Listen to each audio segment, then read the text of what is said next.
जय हिंद ऑफिसर, क्या हाल चाल आपके भाई। स्वागत है आपका फेवरेट चैनल एंड पेपर जीत पर। तो जैसा कि देखिए हमारा ड्रीम एग्जाम, वो एग्जाम जिसके लिए हमने पूरे जी जान से लगातार इतने टाइम से मेहनत कर रहे थे, वो अब हमारा पास आ चुका है। तो इस टाइम पे बच्चा बहुत ज्यादा तनाव में है कि सर मुझे कैसे एग्जाम अटेम्प्ट करना चाहिए, किन किन बातों का मुझे एग्जाम हॉल में बैठ के ध्यान रखना चाहिए जिससे मेरा अच्छा से अच्छा स्कोर आ सके और कुछ भी ऐसी गड़बड़ ना हो कि मैं इस बार ही रह जाऊं।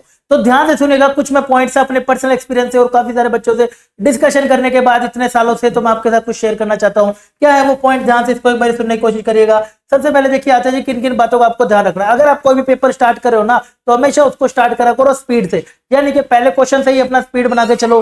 हो सकता है पहला क्वेश्चन ना आता हो, कोई बात नहीं, सेकंड मूव कर जाओ, लेकिन थोड़ी स्पीड शुरू से बना के चलो।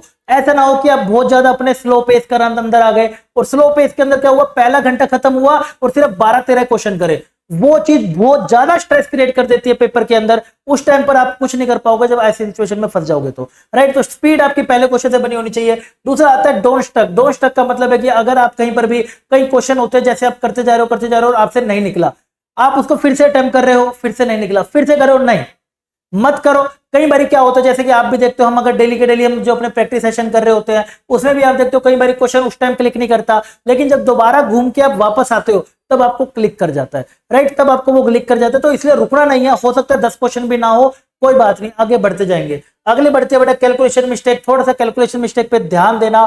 थोड़ा सा जो भी क्वेश्चन कर रहे हो तो सब्र से, आराम से, पॉइंट को डिवाइड करना, 2 से मल्टीप्लाई, सब कुछ ध्यान से करना। क्योंकि इधर गड़बड़ क्या हो जाती है, यूपीएससी पिछले कुछ अटेम्प्ट से बहुत ज्यादा चीजों को लेकर सतर्क रहता है। यानी कि आपको ऑप्शन ऐसे ऐसे दे रखे होंगे 0.5, तो अगला ऑप्शन 0.05, यानी कि बिल्कुल आपको सब बिल्कुल वहां पर अलर्ट रहना पड़ेगा। एक भी गलती हुई तो आप देख सकते हो कि सेम क्वेश्चन आपको प्रोबेबिलिटी में भी देखने को मिले थे। इसके बाद आता है वेरी वेरी इंपॉर्टेंट पॉइंट हमारे पास कि भाई कंप्लीट पेपर कोशिश आपने करनी है 120 क्वेश्चन का। मैं मैथ्स के पेपर की बात करूंगा, ऑब्वियस सी बात है। तो कंप्लीट पेपर की अगर मैं बात करूं, आप कसम खा के जाएंगे कि मैं घर में जो आए हुए थे पूरे 120 के 20 क्वेश्चन वहां पर देख के जरूर आऊंगी। चाहे मैं कुछ भी हो जाए, मैं 120 के 20 क्वेश्चन जरूर देख कर आऊंगा, चाहे पेपर में कुछ भी हो। स्पीड बना कर रखें, क्योंकि कई बार क्या होता है, बच्चा शुरू से शुरू करता है, एंड से शुरू करता है, बीच का सेक्शन छोड़ देता है। शुरू का टफ निकला, एंड का टफ निकला, आसान वाला सेक्शन छोड़ दिया। और जब मैं क्वेश्चन यहाँ पे करा रहा होता हूँ आंसर की वाले दिन, तब कह रहे होते सर ये पेपर में आया था क्या, अगर ये मैं कर लेता तो मेरा हो जाता, मेरे को ध्यान नहीं आया। ये सब बहाने हो जाते हैं। फिर आपको बस घर से ही तैयारी करके जाने की, हाँ मैं 120 क्वेश्चन देख के जरूर आऊंगा। अगर आप 120 क्वेश्चन अपने देख भी लेते हो ना, मैं लिख के कह सकता हूं, चाहे पेपर किसी भी लेवल का आ रहा हो, आपको अपने 55 से 60 क्वेश्चन आसान जरूर मिल जाएंगे, चाहे कैसी लेवल का पेपर हो। राइट, आगे बढ़े तो डोंट लूज कॉन्फिडेंस। यानी कि अगर मैं बात करूं कहीं पर भी अगर आपको बीच में ऐसा दिक्कत हो रहा है कि पेपर नहीं हो रहा है, यानी कि आपने 10 क्वेश्चन करे है ना, 10 क्वेश्चन नहीं निकले आपके, फिर आपने देखा सर मैं ना 35 तक पहुंच गया, 35 क्वेश्चन तक पहुंचा, लेकिन मेरे से तो सिर्फ अभी 15 ही क्वेश्चन होया।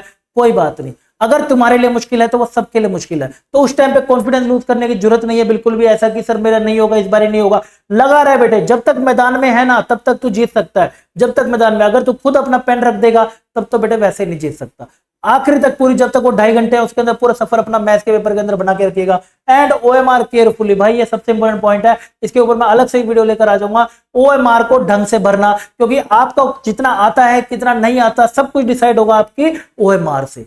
आपका हमने अगर ओएमआर ढंग से भरी है तो उसके ऊपर ही सब कुछ डिसाइड होगा। अगर वहां गलती कर दी आपकी सारी मेहनत खराब जाएगी। एंड कुछ बच्चों का ओएमआर भरने का तरीका भी थोड़ा अलग सा होता है। कोई बच्चे 7-7 क्वेश्चन के करते हैं, कोई बच्चे 20-20 क्वेश्चन के बाद, कोई एंड के बाद। मैं अपनी बात करूं तो मैं पूरा पेपर करने के बाद एंड में 20 मिनट निकाल के फटाफट से सारे के सारे सर्कल भर देता था और फिर रिमेनिंग क्वेश्चंस को करता था, साथ साथ फिर उनको भरता था।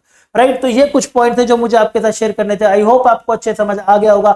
अगर समझ आ जाए तो एक और चीज मैं आपके लिए एक और यहाँ पर लेकर आ रहा हूँ कि 31 को हमारी क्लास है भाई साहब, सबके सब अपना पहुंच जाइएगा।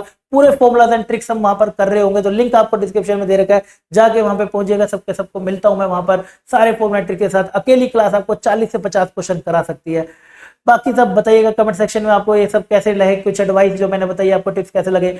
बाकी मिलता हूं आपको अगले मुझे, तब तक के लिए अपना ध्यान रखिएगा। बाय बाय, टेक केयर, जय हिंद।